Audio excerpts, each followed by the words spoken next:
বন্ধুর থেকে সুখ অনেক ভালো, কারণ বন্ধু তোমার কোনো কাজে আসবে না।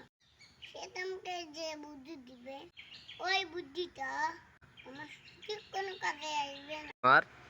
আজকে শুধু তোমার যেই মাকে পালাতে চাইবে, সেটা দেখে তুমি অনেক কিছু শিখতে পারবে।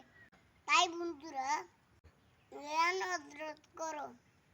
জন্ম থেকে মৃত্যু পর্যন্ত জ্ঞান অর্জন করা প্রয়োজন। তাই আমরা সবাই জ্ঞানীদের কথা শুনবো এবং নিজেকে সঠিকভাবে তুমি বলবে সঠিক রাস্তা, তুমি বলবে রাস্তায় পরিচালনা করব।